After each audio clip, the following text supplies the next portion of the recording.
Alrighty, guys, it is Qaaman here today, and I'm bringing you another questionnaire. But I am not alone, as I am joined with the very, very open-speaking man, Hail Zeon. Hello, Hail Zeon.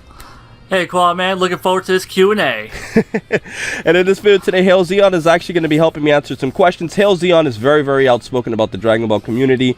He is not afraid to say anything that's on his mind. He's very, very controversial in a lot of his thoughts. And, you know, it's really nice to meet some of the more radical Dragon Ball people around there. So let's get this party started, Hails. We're going to start off doing a questionnaire, answering some Twitter questions, and then we're going to go over to Ask FM for the other 2/3 of the video. So let's get this party started. So essentially what I did is I started off by just like asking a lot of my subscribers or fans on Twitter to leave me questions. So here's going to be the first part. I'm going to try to do this every week from here on out to spice it up. Alright, so here's just Josh being an asshole. Now here is legendary Negro saying, if your right leg is Thanksgiving and your left leg is Christmas, can I visit you in between the holidays? Legendary Negro saying, Zeon, do you have anything you'd like to say here? Hey, man, it's your Christmas and Thanksgiving. If you want them in between, that's all you. I don't really know what to say here, but this was a pretty funny question. I live in Antarctica, so I don't really know how well you could visit me, but yeah, thanks for well, I mean, you know, he could keep you warm between the holidays. Anyways, let's move on to the next question. Z-Haze, why didn't Dr.Gero make himself the strongest android? This is a very good question. Why don't you start off? He's short-sighted. I don't know. Like, it's just how Toriyama wrote it. I don't think there is a legitimate good reason. I mean, you know, Gero really didn't have, like, you know, I mean, he was obviously controlling himself. He wasn't pre-programming himself. So it's not like, you know, with 19 where he had to limit his power to keep him more under control. There really wasn't a reason for him to not make himself the same type of android as the others, so... Right, I mean, obviously he made himself an android to extend his natural lifespan, but the question is then, you know how, like, it was also revealed when Toriyama said that 16 is actually based off of his son. The interesting thing is 16 was completely different from all the other androids, and he was significantly stronger. So you would think that he made 16 strong, he would make himself strong enough to at least take him down. That's always been an inconsistency. Yeah. I think that he just kind of overpowered 17 and 18 to take down Goku, but it kind of is weird because it's like you would think you would make yourself strong enough to at least stop them. Plus... you know, take out Goku yourself. Why didn't Gero stop Goku on his own? So I don't know. That's always been an interesting thing, but that's a good question, Z-Haze. All right, let's see here. What do you think about Carmelo Anthony possibly leaving the Knicks? He could still go to Chicago to help his chances of winning better. Quick question, Zeon. Do you know anything about basketball? No. Okay, I don't know anything about sports. All right, so I'll just take this one. I think he should leave the Knicks. The Knicks are in a very bad situation. The Knicks are in a situation like the Lakers where they're kind of trying to rebuild and compete at the same time. That never works in the NBA. You either have to completely rebuild like a team like the Celtics, the Timberwolves, the Sixers, even though they're doing a terrible job at it, the Sacramento Kings to some degree. Those are teams that are in pure rebuilding mode. The Milwaukee Bucks, another team like that. Those are teams that, at Orlando Magic, I could say a lot more. Those are teams that are expected to keep rebuilding year in and year out.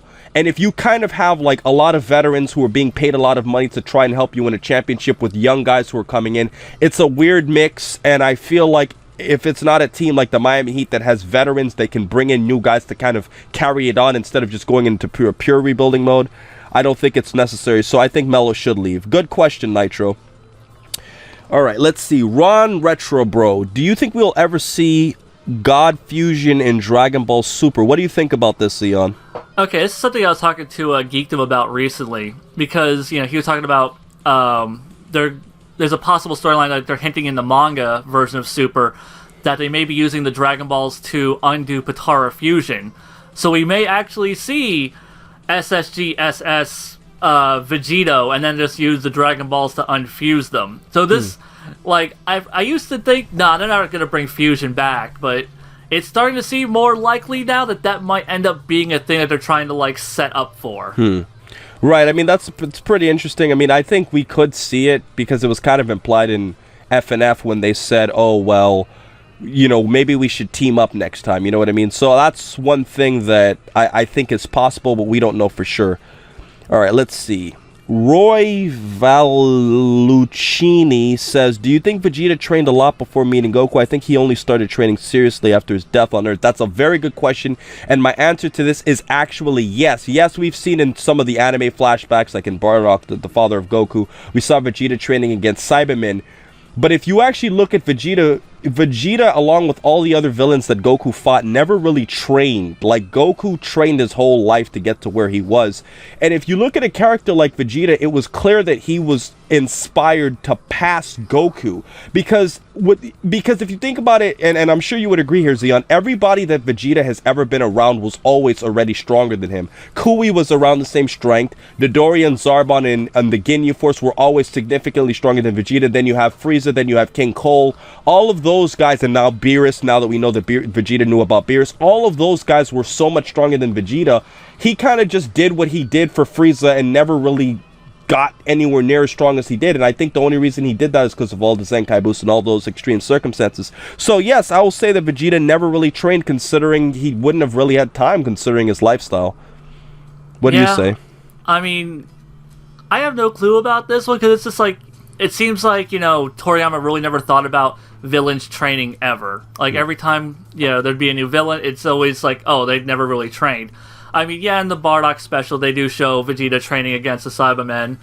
But I guess, obviously they showed that, so he had to train somewhat, but at that same time, I've never really understood why Vegeta never trained harder. Like, because, we saw how quickly on Namek he went from being, even with the fight from Goku, he went from being Kui levels to being able to take out members of the Ginyu Force by the end. All those Zenkai boosts. Yeah, just in that short period of time, just from the boost that he was getting. Right. So, I never understood why Vegeta wasn't more powerful than he was, all things considered. The same thing goes for Nappa and Raditz. Like, the Saiyan power scaling really didn't make a whole lot of sense to me. And by the way, guys, just to defend Hail Zeon, because somebody's might say Saiyan, that's actually the way Saiyan is actually supposed to be pronounced, because in Japanese they're referred to as Saiyajin.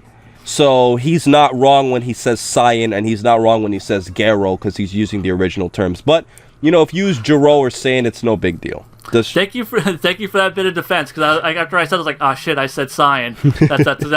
That's gonna like show up in the comments now. Yeah. All right. First of all, this guy here, do you know how to pronounce this by any chance, Zeon? No, I'm not even gonna try. Devanshu Gupta.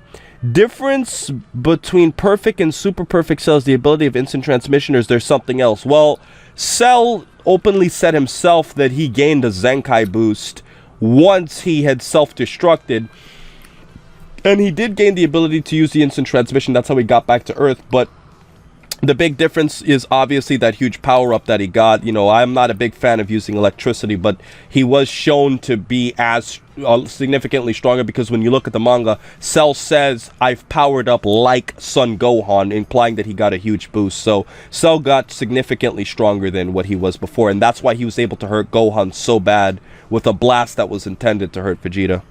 Do you have anything you'd like to add to that, Zeon? Completely agree with you. Yeah, he's more powerful, he has instantaneous movement, and yeah, that's about it. Why don't you take and read this one, Zeon? Since Elder Kai... Oh, I'm sorry, same guy as before. Mm-hmm. Since Elder Kai gave his life to Goku, does Goku get a Kai-like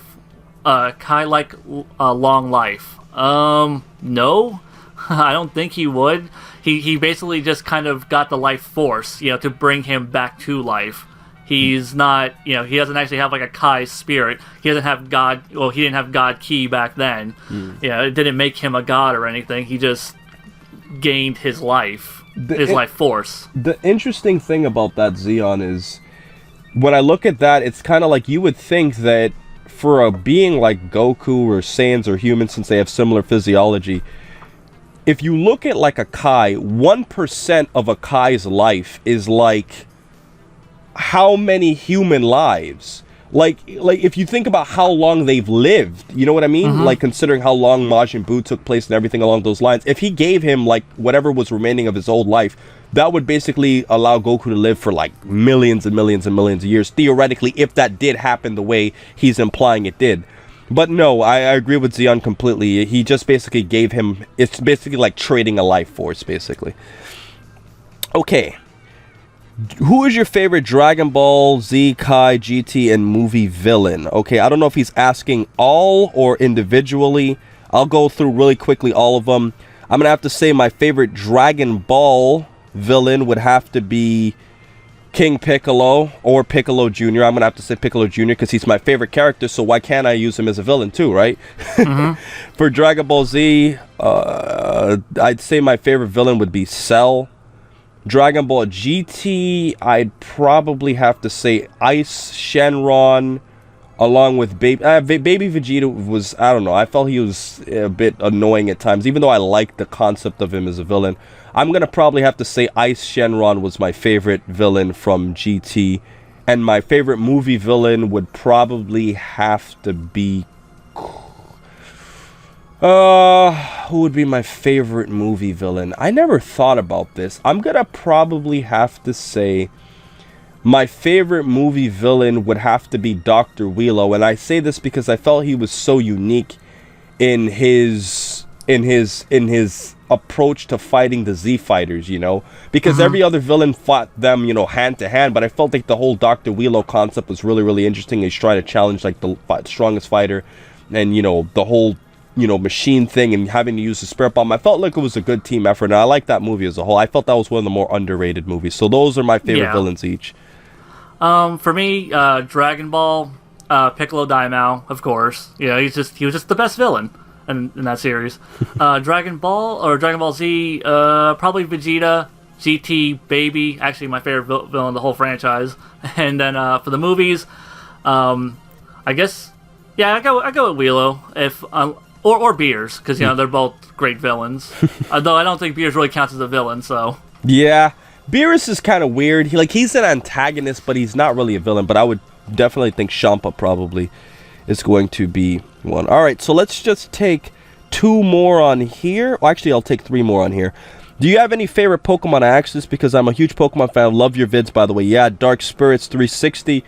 Yes, if I have done some Pokemon videos, very few. I have 2 favorite Pokemon. I always go with legendaries and non-legendaries because there's so many Pokemon there's so many Pokemon that are legendaries that you can literally make like a whole region of just legendaries.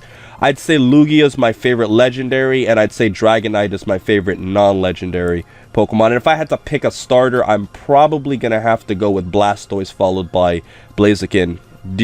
Or I guess you could say, you know, the Torchic and Squirtle. What would you say to this, Zeon, if you ever played Pokemon?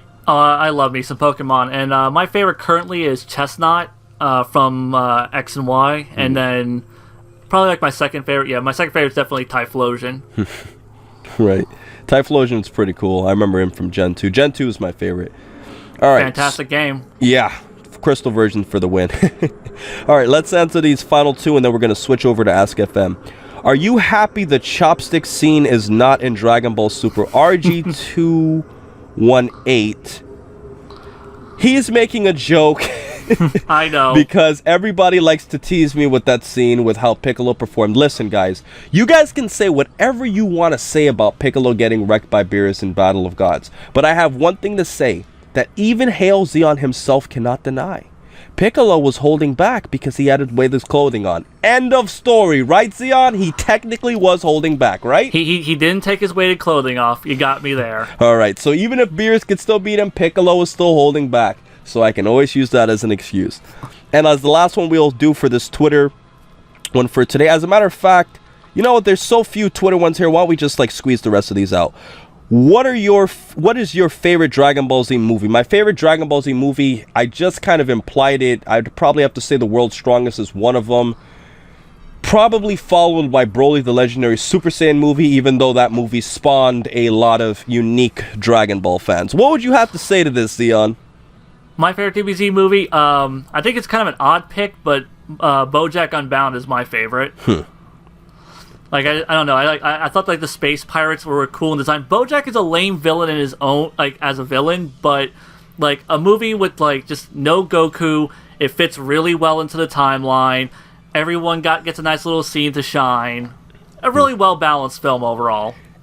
Now I'm gonna say this really quickly, and let's just add this to his question, Manny Garcia's question. If you were also counting specials, if you want to count that as part of the movies, I'd say that the History of Trunks would definitely be my favorite, because I felt like it was so dark, and it was like a scenario in which the Z Fighters lost, and then followed by the original Plan to Eradicate the Saiyans.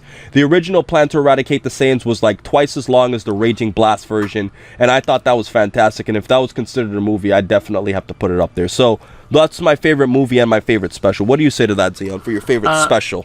My favorite special, Bardock. Yeah, the original Bardock special for me. Yeah, that was pretty interesting. All right, why don't you read this next one? Let's see.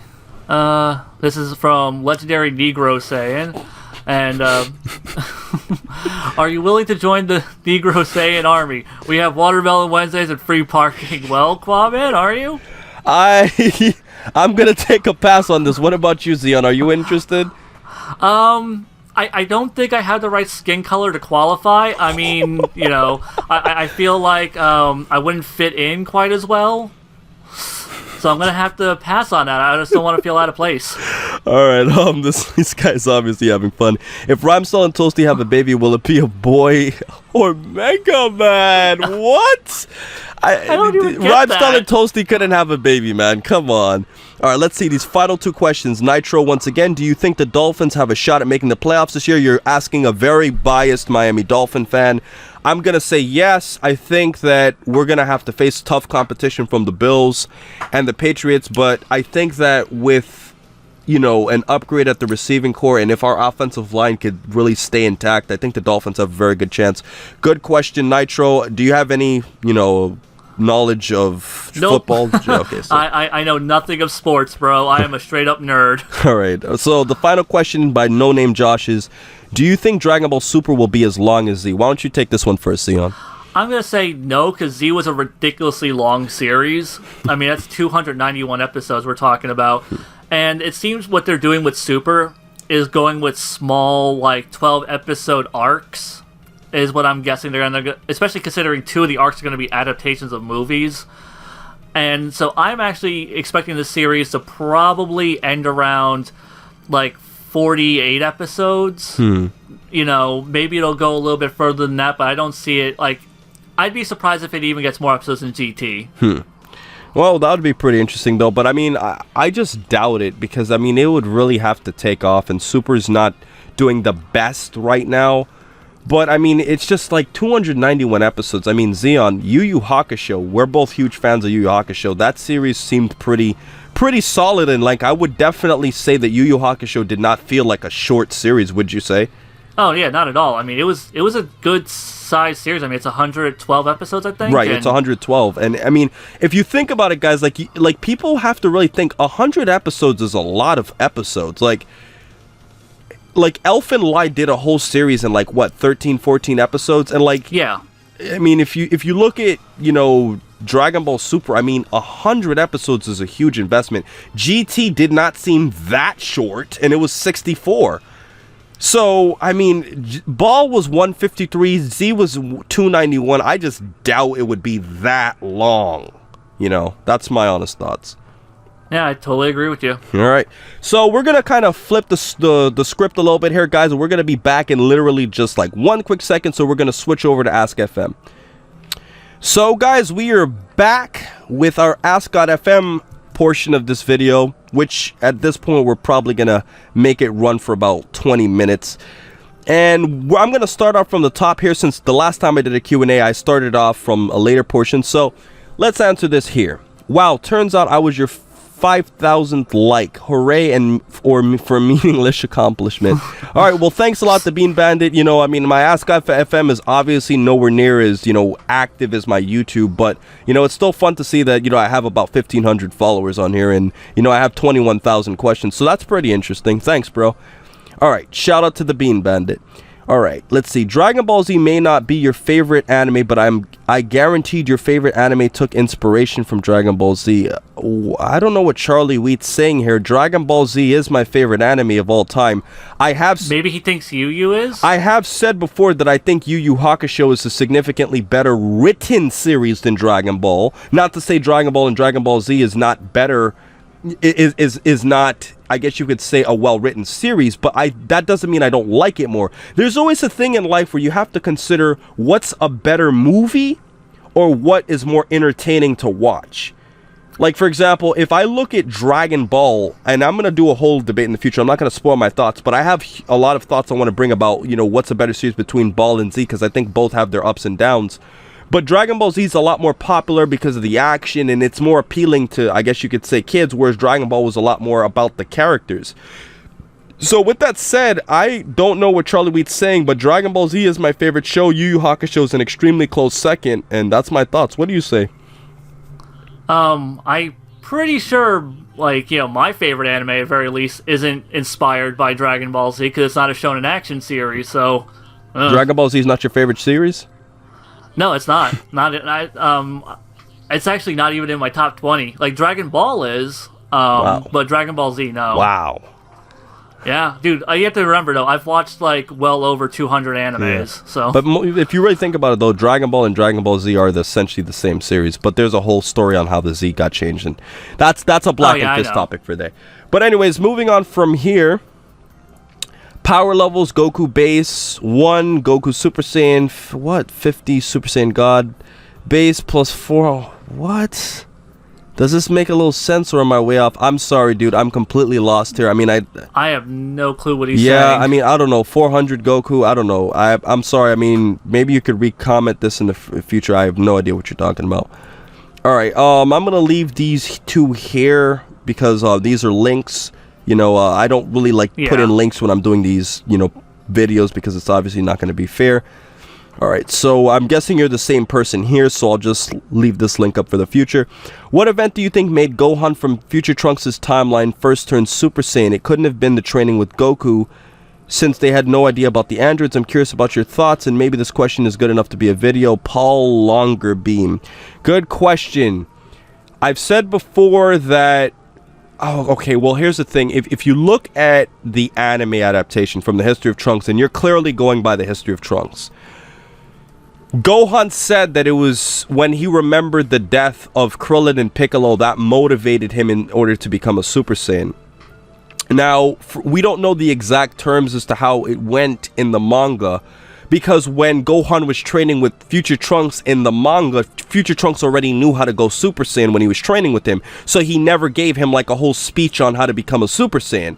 So when you're talking about this strictly being correlated to the anime, I'm gonna have to say it's what he said about Krillin and Piccolo and just being depressed that all his friends and his dad are dead. Yeah, sounds accurate to me. All right. Alright, this is a very personal one here. Why don't you upload more what-ifs? Okay, I'm going to make this really quick. Guys, what-ifs are, I guess you could say, what my channel is most popular for. I've done a lot of other videos that have gotten a good amount of views, but that's obviously what most people associate me with, and I don't mind that. But you have to understand, if I were to upload a what if every single week, I would have already run out of topics.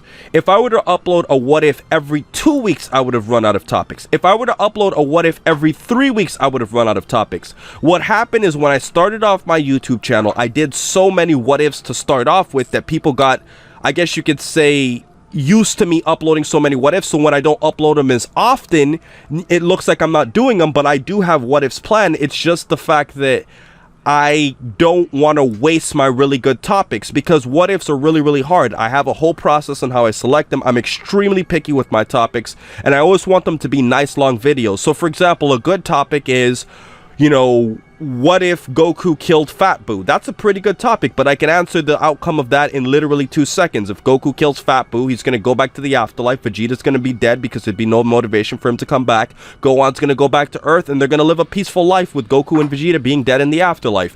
What if Krillin killed Nappa? I can't do that topic because it's too ambiguous to judge what Vegeta would do next. Even though Geekdom did that video and he did a great job, I don't think I have enough evidence to suggest what Vegeta would do legitimately.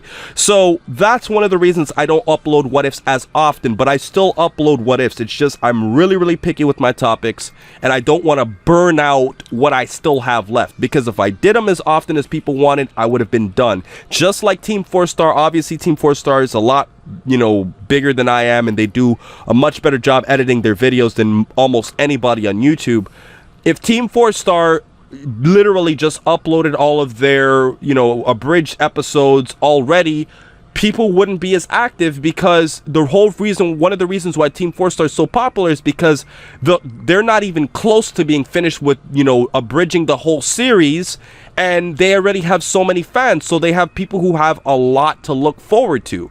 So that is an extended response as to why I don't upload more what ifs. Hail Zeon, did I do a good job? Yeah. Alright, so that's a pretty extended reason as to why I don't upload more what ifs. Alright, take this one, Hail Zeon. Who's the most skillful Dragon Ball fighter? If they were all the same power, who would win on pure skill?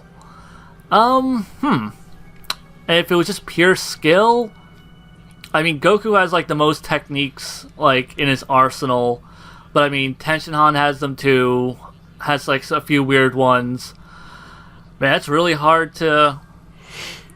I mean, wait, I got it. Probably, if we're gonna count Majin Buu as a Z fighter, because he kind of is one now. If he were like the same level as, like, say, a god, or if he was on the same tier as everyone else, I mean, he's pretty much indestructible, and I don't think he runs out of ki. Well, and he has the most weird techniques. The thing about that is, I don't want to answer this question because I've actually, Charlie Wheat, and for those of you who were sticking around with my Q&As, I actually have a huge video planned for the end of this year where I'm going to do that as like my biggest topic, where I'm going to actually break down who's the most skilled Dragon Ball fighter.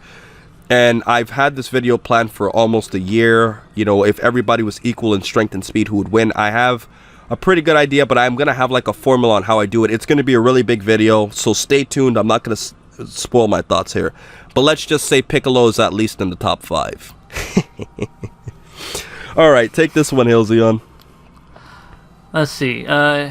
You really need to redo your Is Gohan Stronger Than Cell video. I think there's a lot of things you didn't address, and if you look deeper, there are actually more clear-cut evidence to Gohan being stronger than just Ki Blast intended to kill Vegeta means Cell is stronger and Cell toyed around.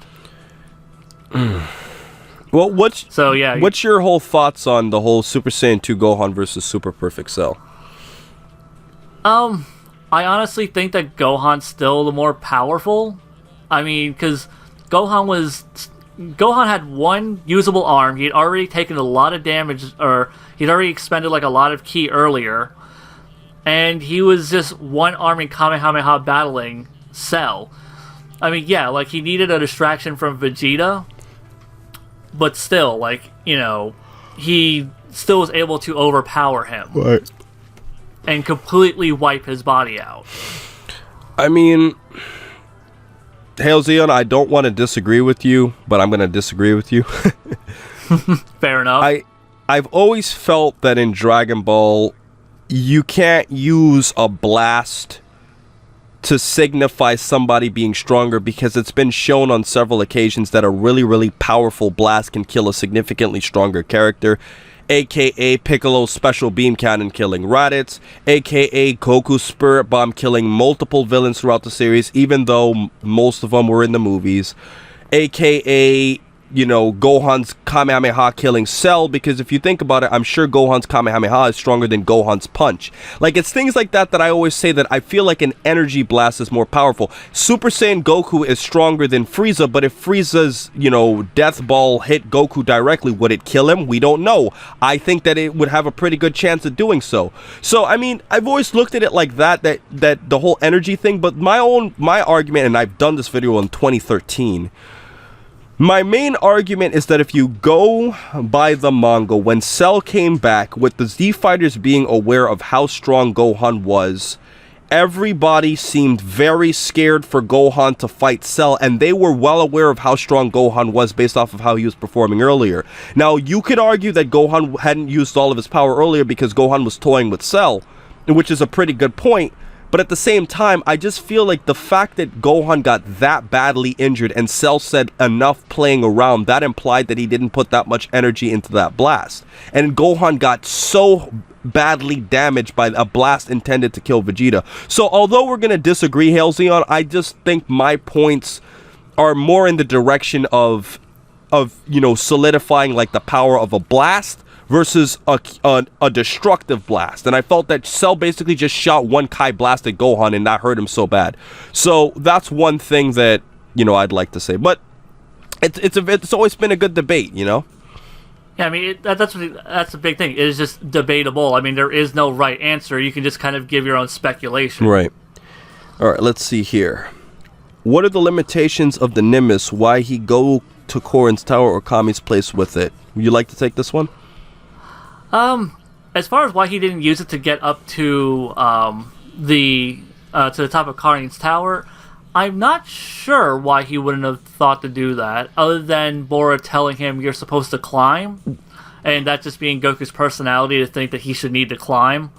As far as Kami's palace, Goku was outright told that, if he doesn't do it, by using the pole to get up there, God won't accept him. He won't let him access where he needs to go. So, I mean, he could not use the cloud for getting to Kami.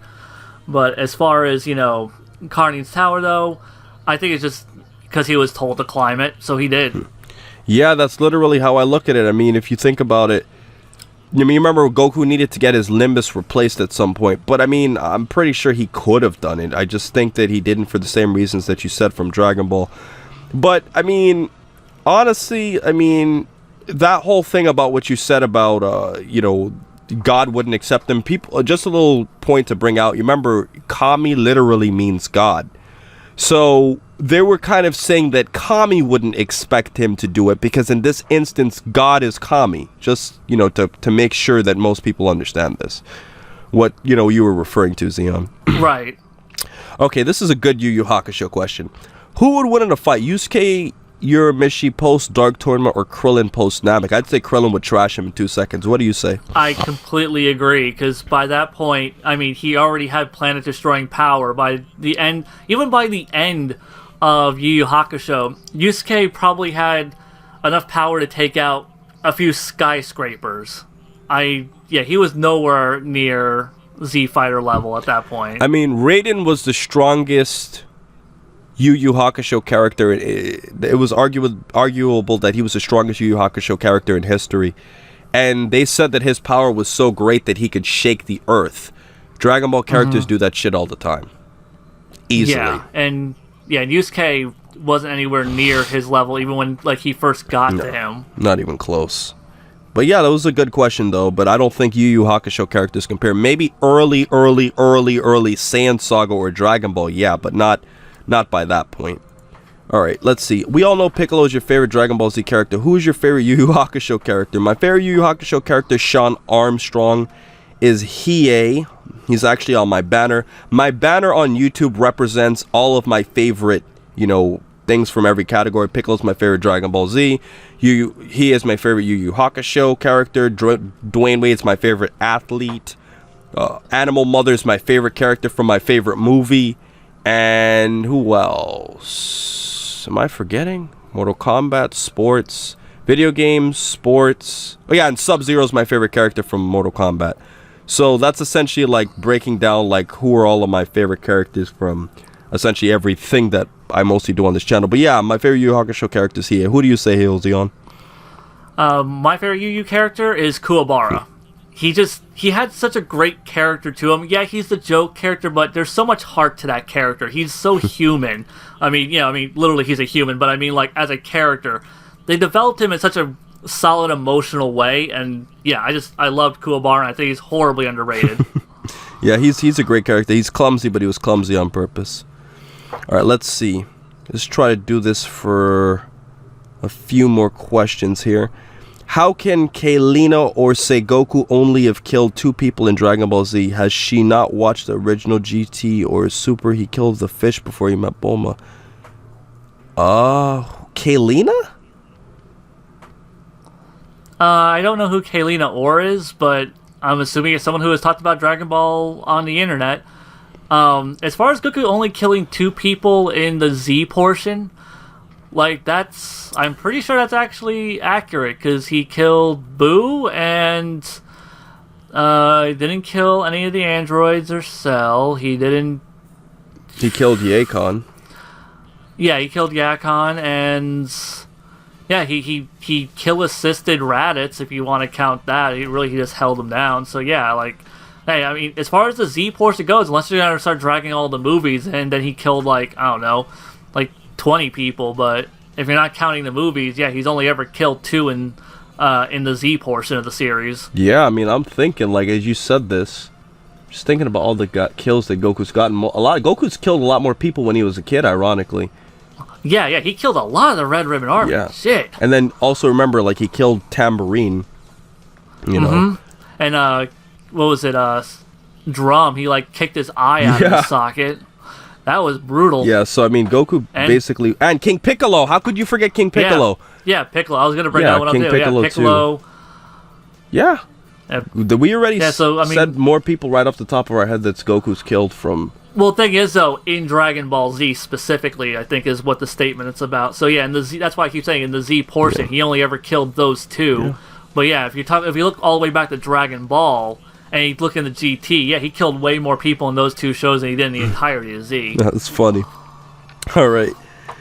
Who is the character that you hate in Dragon Ball Z, GT Super? Fat Boo, Ultimate Vegeta. I hate Fat Boo as a character. He's annoying. He made the show immature. I didn't like him. I didn't like his powers. I didn't like his appearance. I just didn't like Majin Buu. Super Buu was okay. You know, I liked his, the whole thing. I could take people's powers, and I felt that he was a more cerebral villain. But I don't like dumb villains, and I don't like villains that don't have a good personality. I felt Cell and Frieza were great villains. Majin Buu, for the most part, was just like an immature child. I hate Fat Buu the most. Kid Buu was just a killing monster with no sense. Super Buu at least was somewhat sapient, but I just didn't like him. What about you? Honestly, I don't think there's a single character in the franchise I straight up hate. As far as characters I just don't really care for, honestly, this is probably like, okay, man, no offense, Qaaman, but I don't like Cell or Super Buu. They're like my bottom tier villains. Like, I put them below a lot of the movie villains. They just do not do it for me. I feel they're really one note. They're not really complex characters. They didn't have a lot going for them. Can't really... Well, I mean, I obviously disagree because Cell's my favorite villain, but you know what? Yeah. Well, not counting, obviously, Piccolo from Dragon Ball, but, I mean, yeah, that's a pretty good question. All right, so Ultimate Vegeta. Okay. Why is Dragon Ball Z so popular amongst Latinos? I don't know. I don't think it's so popular amongst Latinos. I think Dragon Ball is popular amongst virtually everybody. Minorities, majorities. I mean, everybody likes Dragon Ball. I've never met, like, a demographic of people in my life, for the most part, that had not at least a decent portion of people who like Dragon Ball. Like, Dragon Ball is obviously popular in Asia. It's obviously popular in America. It's obviously popular in Europe. It's obviously popular in South America. It's popular in Antarctica. Everybody loves Dragon Ball. So, I don't think anybody doesn't think it. Everybody likes it. True, but like, I mean, if he's just talking about like Latinos in America, then yeah, I mean, yeah, every demographic, likes Dragon Ball. If he's talking about like in Latin America, it does have a huge following in Latin America.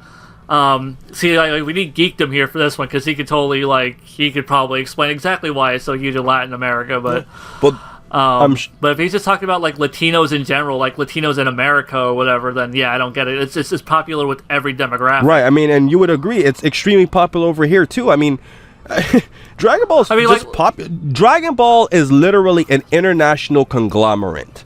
That's why it did so good, because people love it at all types. So yeah, Dragon Ball is just popular as a whole. Just look at the like the diversity in just like our YouTube community. Right. Like, I mean, geez. Yeah. All right. So why is Dragon Ball Z so popular? All right. That's pretty much it. This one here by Piccolo the Goat is just a rating check. And this last one here, Ginyu, Jace, Berter, Guldo, and Raccoon versus Krillin or Yamcha, Dragon Ball Super. I'm going to have to say that if Krillin and Yamcha trained so much up to the point of what they were during, the whole Android arc, it's just hard for me to believe that they would have been so weak to get to the point of the Ginyu Force.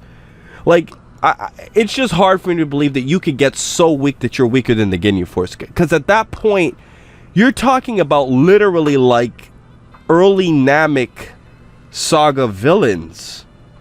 I just can't see, with all the additional training that they did for the androids and all that, how could you train for the androids and still be weaker than the Ginyu Force?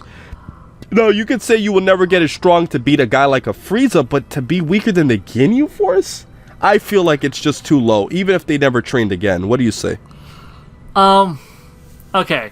See, for me to, like, those two, like, haven't really trained in forever. I mean, like they haven't trained since the Cell games. And we saw how much of, how detrimental that's been to Gohan. So, honestly, I think they might, like, the Ginyu Force might actually give those two a run for their money. I mean, you're basically saying that they would be even weaker than what Kid Gohan was on Namek. I mean, that's just such a drastic drop-off. You're right, they don't train, and I do expect them to decline, but to be weaker than the Ginyu Force, man, that's... Well, if it's all the Ginyus at once, like, if they have to take all 5 Ginyus at the same time, and don't forget, like, Captain Ginyu himself isn't that weak, as compared to the rest of them. So, I mean, like, I think, like, Captain Ginyu might be the thing that really offsets the scale in this fight. Yeah, and if he gets in trouble, what is he gonna do? Change places. Yeah. But, I mean, I don't know, I guess that's pretty much all we're gonna do for today, guys. I mean, it's just, me and Zeon are kind of at a crossroads here. I mean, we like the question, but we just can't... We just can't give you an accurate answer, because it's like, how much did they really decline to get that weak? I mean, I don't know. The thing is, you have to think of, like, how much did they really train for the androids? Like, how much were they actually able to increase their power? But yeah, I mean, it's just one of those things, like, there isn't, like, a definitive answer on it. But I'm sure we could both agree Tien would probably be stronger than them, though. Yeah. All right. So most definitely, considering he always trains. But that's been our video for today, guys. I hope you guys enjoyed, this new thing I'm doing, where I'm doing like a Twitter and a YouTube mix-up with Ask FM questions. So I hope you guys enjoyed. I'm going to leave a link in the description for you guys to check out Hail Zeon. He's a pretty cool guy. He's made some of the most controversial videos on Dragon Ball. He has a very, very unique style of editing. Then, guys, check him out. He makes great content. He's a very, very knowledgeable fan. And that does it for today. So most importantly, over everything else, please remember to rate, comment, subscribe. And remember, as I always say, to have a great day, guys.